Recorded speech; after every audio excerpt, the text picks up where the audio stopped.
Jmenuji se Boris Gol a pro skupinu technických potápěčů Czech Diving Team pracuji od roku 2005. Zabýváme se identifikací vraků spojených s první světovou válkou. V roce 2017 se nám podařilo nedaleko poloostrova Karaburun objevit vrak neznámé válečné lodi. Po několika letech se vracíme, abychom se pokusili společně se skupinou potápěčů z Albánie vrak identifikovat a určit jeho historii a vlastně lokalizovat ten vrak a říct, s jakou je spojený historií.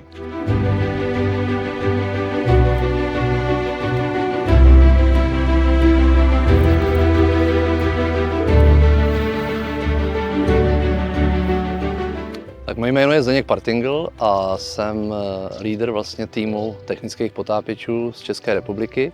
My už sem do Albánie jezdíme a spolupracujeme s albánskými potápěči 10 let. V letošním roce bychom se chtěli pokusit identifikovat neznámý vrak u poloostrova Karaburun. Společně ve spolupráci s Albánskou potápěčskou federací věříme, že se nám to podaří a dnes jdeme na tento důležitý ponor, abychom zjistili, co tam vlastně leží za loď, z jaké války, jestli je z první světové války nebo z druhé světové války.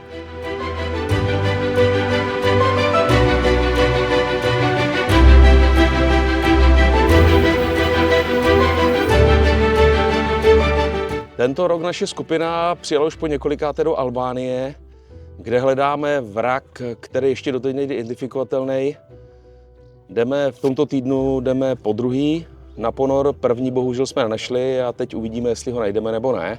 A pak bude následovat od Borise dlouhá práce, aby přišel na to, jestli a identifikoval vlastně ten vrak, který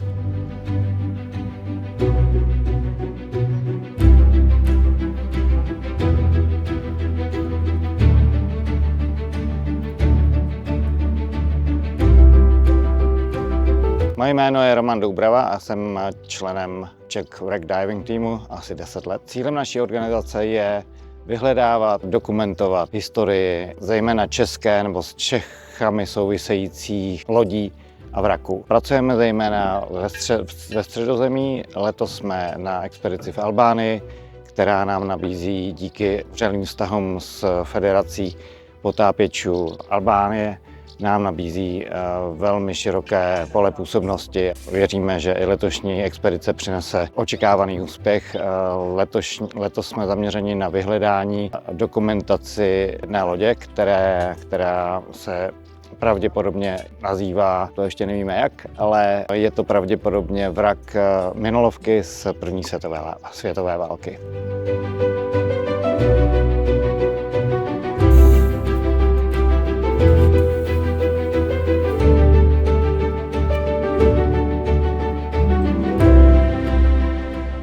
Já jsem Petr Fatka, jsem z Nautika z Liberce a spolupracuji s Czech Diving Teamem na různých expedicích, kde hledáme, identifikujeme vraky. Momentálně operujeme v Albánii, v zálivu Oricum. Snažíme se tady ztotožnit, identifikovat jednu válečnou loď, kterou jsme skoro náhodou našli při minulé expedici a teďka se pokoušíme zjistit, co to je za loď a dneska bychom se o to měli pokusit.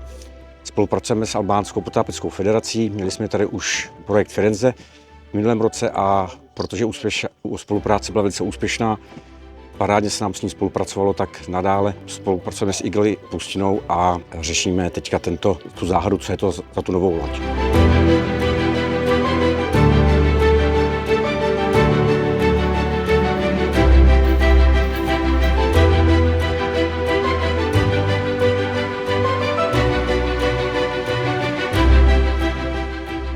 Jmenuji se Filip Tuma, jsem členem Czech Wreck Diving Teamu. Nyní jsme s týmem v Albánii, abychom potápěli vraky a pokoušeli se identifikovat ty vraky, o kterých se třeba neví, co to je za loď, co to je za vrak a jaká je si spojená historie. A pro nás je to zajímavé, protože většina těch vraků je z první světové války, z Rakousko-Uherska, kdy někteří námořníci byli i Češi, takže to je spjatý s naší historií.